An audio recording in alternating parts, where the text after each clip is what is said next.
ನಮಸ್ಕಾರ ನೆಲಮಂತವ್ರೆ. ನಾನು ನೆಲಮಾಪನದ ಬಗ್ಗೆ ಪರಿಚಯ ಮಾಡ್ತಾ ಇದ್ದೆ. ಅದರಲ್ಲೂ ಮುಖ್ಯವಾಗಿ ಸರಪಳಿ ಮೋಜಿನ ಬಗ್ಗೆ ನಾನು ತಿಳಿಸ್ತಾ ಇದ್ದೆ. ಇದೇ ರೀತಿ ನಕ್ಷಾ ಮಾಪಕ ಅದರ ಬಗ್ಗೆ ತಿಳಿಸ್ಕೊಡ್ತಾ ಇದ್ದೆ ಕಳೆದ ಸಂಚಿಕೆಯಲ್ಲಿ. ಇದರಲ್ಲಿ 3 ವಿಧಗಳಿವೆ. ಒಂದು ಪ್ರಾತಿನಿಧಿಕ ಭಿನ್ನಾಂಶದ ಮಾಪಕ ಅಂದ್ರೆ ರೆಪ್ರೆಸೆಂಟೇಟಿವ್ ಸ್ಕೇಲ್, ಎರಡನೇದು ಹೇಳಿಕೆ ಮಾಪಕ ಅಂದ್ರೆ ಸ್ಟೇಟ್ಮೆಂಟ್ ಸ್ಕೇಲ್, ಮೂರನೇದು ರೇಖಾ ನಕ್ಷೆ ಮಾಪಕ ಗ್ರಾಫಿಕಲ್ ಸ್ಕೇಲ್. ಇವತ್ತು ನಾನು ಪ್ರಾತಿನಿಧಿಕ ಭಿನ್ನಾಂಶದ ಮಾಪಕ ಅಂದ್ರೆ ರೆಪ್ರೆಸೆಂಟೇಟಿವ್ ಸ್ಕೇಲ್, ಇದನ್ನ RF ಅಂತ ಕರೀತಾರೆ.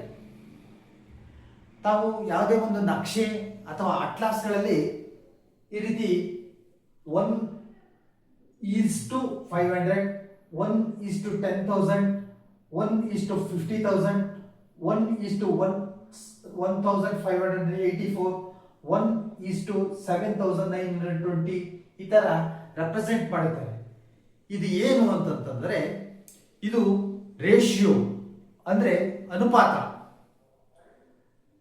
ಇಲ್ಲಿ ಯಾವುದೇ ಯೂನಿಟ್ಗಳನ್ನ ನಾವು ಮೆನ್ಷನ್ ಮಾಡಿರೋದಿಲ್ಲ. ಅಂದ್ರೆ ಸೆಂಟಿಮೀಟರ್ಸ್ ಆಗಲಿ, ಮೀಟರ್ಸ್ ಆಗಲಿ, ಫೀಟೇ ಆಗಲಿ ಯಾವುದನ್ನೇ ನಾವು ರೆಪ್ರೆಸೆಂಟ್ ಮಾಡಿರೋದಿಲ್ಲ.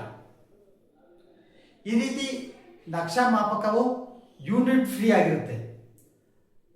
ಪ್ರಾಥಮಿಕ ಭಿನ್ನಾಂಶದ ಮಾಪನವನ್ನು ಅನುಪಾತದಲ್ಲಿ ಅಂದ್ರೆ ರೇಷಿಯೋನಲ್ಲಿ ಯಾವಾಗಲೂ ರೆಪ್ರೆಸೆಂಟ್ ಮಾಡ್ತಾರೆ.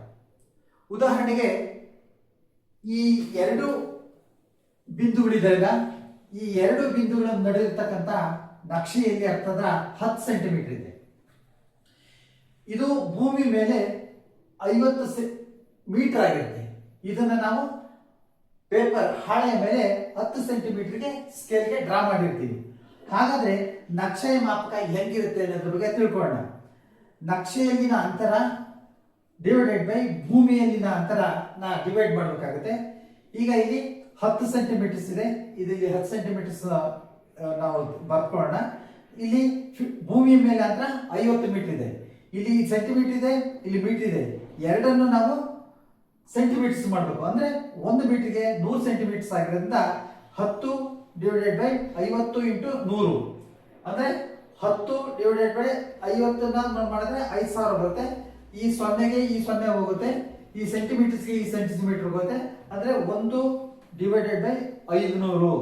ಇದನ್ನ ನಾವು 1:500 ಈ ತರ ರೇಷಿಯೋ ಆಗಿ ಬರೀತಾರೆ. ಇದನ್ನೇ ನಾವು ಪ್ರಾತಿನಿಧಿಕ ಭಿನ್ನಾಂಶದ ಮಾಪಕ ಅಂತ ಕರೆಯಲಾಗ್ತದೆ. ನೆಲಮಾಪನಕ್ಕೆ ಸಂಬಂಧಪಟ್ಟಂತ ಎಲ್ಲ ವಿಡಿಯೋಗಳು ಫೇಸ್ಬುಕ್, ಇನ್ಸ್ಟಾಗ್ರಾಮ್, ಥ್ರೆಡ್ ಹಾಗೂ ಯೂಟ್ಯೂಬ್ ನಲ್ಲಿ ಲಭ್ಯವಿದ್ದು ತಾವು ನೆಲಮಾಪನ ಎಂದು ಸಬ್ಸ್ಕ್ರೈಬ್ ಆಗಿ ವೀಕ್ಷಿಸಬಹುದಾಗಿದೆ. ಮುಂದಿನ ಸಂಚಿಕೆಯಲ್ಲಿ ನಾನು ಹೇಳಿಕೆ ಮಾಪಕದ ಬಗ್ಗೆ ತಿಳಿಸ್ಕೊಡ್ತೀನಿ. ಅಲ್ಲಿವರೆಗೂ ನಮಸ್ಕಾರ.